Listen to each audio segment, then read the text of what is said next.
As the sun dipped below the horizon, painting the sky in hues of orange and purple, the minions found themselves in a predicament. They were on a quest to honor Gru's wish of pitching a tent and spending a night outdoors, an endeavor that seemed deceptively simple yet had become an unexpectedly daunting task. Their slapstick efforts to erect the tent had yielded nothing but crumpled canvas and tangled poles. And now, with dusk settling in, they faced not just the challenge of setting up camp, but also the looming threat of an uncomfortable night under the stars. But amidst their repeated failures, something remarkable was stirring within one minion. A spark of determination ignited in his eyes, pushing him to try again and again, undeterred by their previous mishaps. This wasn't like any minion anyone had ever seen before.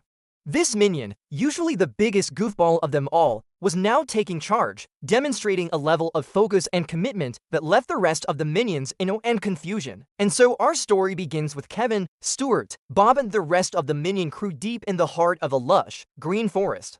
They were on a mission to pitch a tent, a seemingly straightforward task that had turned into a series of increasingly disastrous attempts. The minions, known for their good intentions and endless capacity for failure, had once again managed to mangle the tent setup.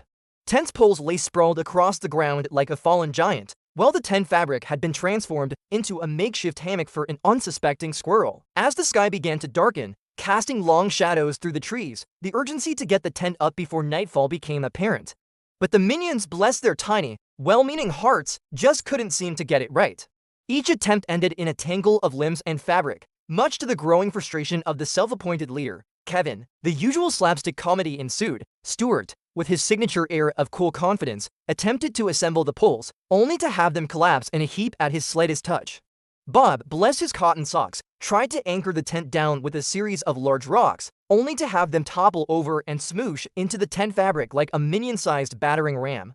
Meanwhile, the other minions scurried about, adding to the general chaos with their poorly timed interventions and misplaced enthusiasm. Despite the escalating disaster, there was one minion who refused to give up. This wasn't just any minion.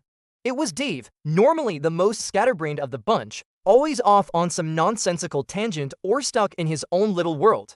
But now a steely determination had replaced his usual goofy grin, and he was single-mindedly focused on figuring out the tent. It started subtly. Instead of launching into a random rendition of Banana Boat song or attempting to juggle the tent poles, Dave actually stopped and looked at the instructions.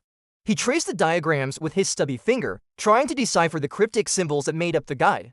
Then, with a grunt of effort, he began to sort the poles, organizing them into what looked like some kind of wobbly tower. The other minions paused in their chaotic endeavors, momentarily stunned into silence by Dave's sudden burst of productivity. Kevin, who had been on the verge of losing his already frayed patience, stared at Dave's efforts in disbelief. Stuart, mid-attempt at balancing the tent poles on his head, slowly lowered them, his eyebrows furrowed in concentration. Even Bob stopped his futile attempts at anchoring the tent and turned to watch Dave, his big blue eyes filled with a mix of confusion and admiration. Dave, oblivious to the stunned silence he had created, continued his Herculean effort. He struggled to get the poles into their connecting sockets, his face screwed up in concentration. With a final grunt, he heaved the last pole into place and stepped back to admire his work. The other minions, recovering from their shock, burst into spontaneous applause. Kevin, a broad smile splitting his face, gave a mighty yell of approval. Stuart, regaining his cool composure, tipped an imaginary hat to Dave and let out a low whistle. Even Bob, who usually communicated in a series of squeals and unintelligible babbles, managed a coherent, "Well done, Dave." With their initial shock wearing off, the minions got back to work, this time with renewed energy and a newfound sense of purpose. Inspired by Dave's display of focus and determination, they redoubled their efforts and miraculously, without further catastrophe, managed to erect the tent just as the last rays of daylight faded from the sky. Inside the tent, the minions huddled together, sharing nervous glances as the sounds of the forest grew louder in the darkness. The wind rustled the leaves outside, creating eerie whispers that sent shivers down their spines. The hoot of an owl sounded like a mournful cry, and every snap of a twig had them jumping in their seats. But amidst their growing fear, a sense of camaraderie blossomed. They were scared, yes, but they were scared together. They clung to each other for support, finding comfort in their shared terror. And somehow, between the terrified squeals and the incoherent babbles, they managed to laugh, to find humor in their predicament and in themselves. Meanwhile, outside the tent, a small figure emerged from the darkness. It was Dave, and he was on a mission. Since the terrifying nighttime sounds had begun, he had noticed a growing distance between the tent and the ground. The wind had caught the tent fabric, lifting it higher and higher until it was almost airborne. Without hesitation, Dave crept closer to the tent, his eyes scanning the ground for a solution. His gaze fell on a large, flat rock and an idea sparked in his mind. With newfound determination, he rolled the rock closer to the tent, positioning it strategically to form a barrier against the wind. Back inside the tent, the minions were huddled together, their eyes wide with fear as the wind continued to howl and the tent threatened to take flight. Suddenly, a loud crash from outside the tent sent them into a frenzy. One minion yelped, another hid his face, and a third clung to Kevin for dear life. But then, as if by magic, the crashing stopped. The wind still roared, but the tent remained firmly grounded. When they finally mustered the courage to peek outside, they saw Dave standing proudly beside the rock he had used to anchor the tent. The sight brought a wave of relief and gratitude to their faces. As the night wore on, the wind eventually died down and the forest sounds grew softer. The minions, exhausted from their day of mishaps and their night of fright, began to doze off.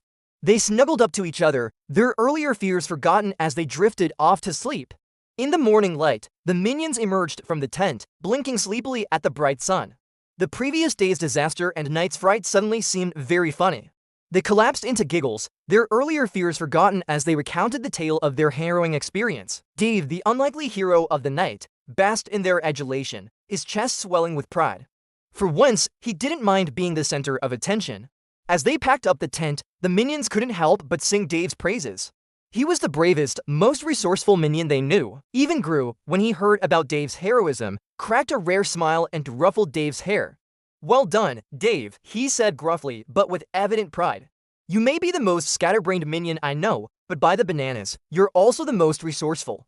We'll have a talk later about that whole flying tent incident, but for now, good job." From that day on, Dave's status among the minions changed. He was still the goofiest, most scatterbrained minion around, but he was also their hero, the one who had faced their fears and saved the day. And though he might not have remembered it or understood the significance of it all, the other minions never let him forget it. After all, it wasn't every day that one of their own became a beacon of bravery and competence, even if just for a moment. And as the minions went on their merry, chaotic way, the memory of Dave's heroism echoed through the ranks, inspiring them in their own small ways to be better, braver minions, even if they were just setting up a tent.